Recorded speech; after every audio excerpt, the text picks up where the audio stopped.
दोस्तों, आपका स्वागत है हमारे चैनल पर। अगर आप हमारे चैनल पर नए हैं तो इस चैनल को सब्सक्राइब कर लीजिए, जाकर हमारी दूसरी कहानियाँ ज़रूर देखें और सुने। तो अब चलते हैं हमारी कहानी की ओर। मयंक एक मल्टीनेशनल कंपनी में ब्रांच मैनेजर की जॉब करता था। एक दिन मयंक को ऑफिस से घर जाने के लिए लेट हो गया था। सर्दी की मौसम होने के कारण रात भी जल्दी हो गई थी। ठंड भी बहुत शुरू हो चुकी थी। रास्ते में चलते चलते मयंक को अचानक एक आवाज़ सुनाई दी, रुक जाओ। मयंक वहीं पर ही रुक गया और पीछे मुड़ के देखा, लेकिन पीछे कोई भी नहीं था। फिर से वही आवाज़ सुनाई दी, सामने देखो। जैसे ही मयंक ने सामने देखा तो उसे ज़मीन पर कुछ चमकती हुई चीज़ दिखाई दी। मयंक दौड़ के उस चीज़ के पास गया और देखा तो यह कोई साधारण चीज़ नहीं थी, बल्कि एक चमकता हुआ हीरा था। उसने वह हीरा अपने हाथ में लिया। उसकी चमक देखकर मयंक की खुशी का पार ना रहा, लेकिन मयंक को कहाँ पता था यह कोई साधारण है या नहीं, बल्कि एक मायावी हीरा है। अचानक उस हीरे में से आवाज़ आई, अगर तुम्हें और हीरे चाहिए तो इस ज़मीन को खोदो। इस ज़मीन के नीचे बहुत सारे हीरे हैं। मयंक खुश हो गया। उसने उस हीरे को अपनी जेब में डाला और ज़मीन खोदना शुरू किया। करीबन 2 फीट खोदकाम करने के बाद अचानक मयंक डर के मारे चिल्लाने लगा। इसके कारण उसका संतुलन खो गया और ज़मीन पर गिर पड़ा, क्योंकि उस गड्ढे में से हीरे मोती नहीं बल्कि किसी इंसान का कटा हुआ सर मिला। अचानक वह सर हवा में उड़ने लगा और बोला, डरो मत, मैं तुम्हें कोई हानि नहीं पहुंचागा। मैं तुम्हें बहुत सारे हीरे जवेरात भी दूंगा। बस मेरी बात ध्यान से सुनो। मैं जहाँ जाता हूँ वहाँ मेरे पीछे आओ। फिर वह सिर हवा में उड़ा और जंगल की ओर बढ़ने लगा। करीबन 1 किलोमीटर चलने के बाद वह सिर रुक गया। मयंक भी रुक गया।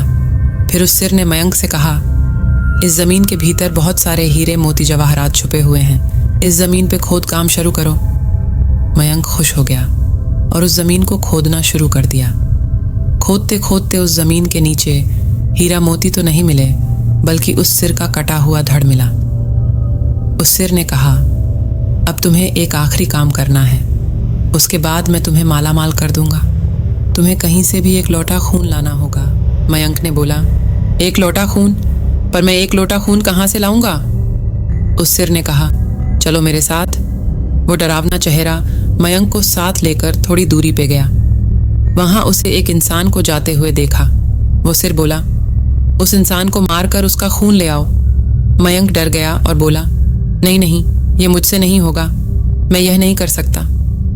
अगर तुमने यह काम नहीं किया तो मैं तुझे बहुत बड़ी मुसीबत में डाल दूंगा।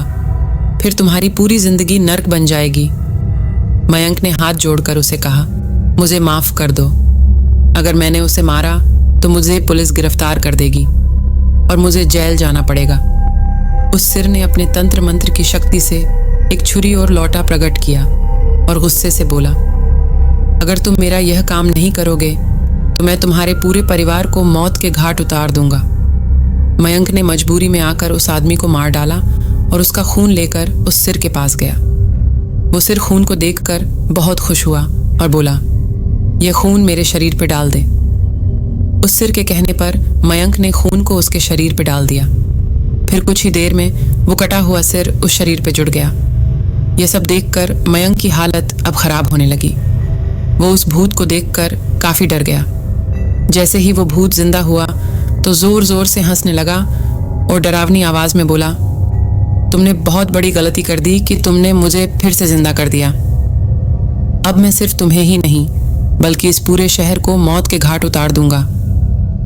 डर के मारे मयंक के मुंह से आवाज भी नहीं निकल रही थी। वो अपनी जान बचाने के लिए वहां से दौड़ा, लेकिन उस भूत ने छलांग लगाकर मयंक को जमीन पे गिरा दिया और बोला, मुझे बहुत भूख लगी है, अब मैं तुम्हारा मांस खाऊंगा। जैसे ही उस भूत ने मांस खाने के लिए आगे बढ़ा कि तुरंत ही उसका सिर धड़ से अलग हो गया। मयंक समझ नहीं पाया कि आखिर यह चमत्कार हुआ कैसे। जब मयंक ने पीछे मुड़कर देखा तो एक अघोरी बाबा खड़े थे। उस अघोरी बाबा ने कहा, जब तुम उस आदमी को मारकर उसका खून ले जा रहे थे तभी मैंने देख लिया था और समझ गया कि कुछ तो बुरा होने वाला है। इसीलिए मैं तुम्हारे पीछे पीछे यहाँ तक चला आया और मैंने अपनी मंत्र की शक्ति से उस भूत को फिर से मार दिया। अब तुम निश्चित होकर अपने घर जाओ। अब तुम पर कोई खतरा नहीं है। आज भी मयंक उस बात को याद करता है तो उसकी रूह तक कांपने लगती है। दोस्तों, आपको ये कहानी कैसी लगी? प्लीज़ हमें कमेंट करके ज़रूर बताएं। अगर वीडियो पसंद आया हो तो वीडियो को लाइक करें और अपने दोस्तों के साथ शेयर करें। और ऐसी ही कहानियाँ सुनने के लिए हमारे चैनल को सब्सक्राइब कर लीजिए।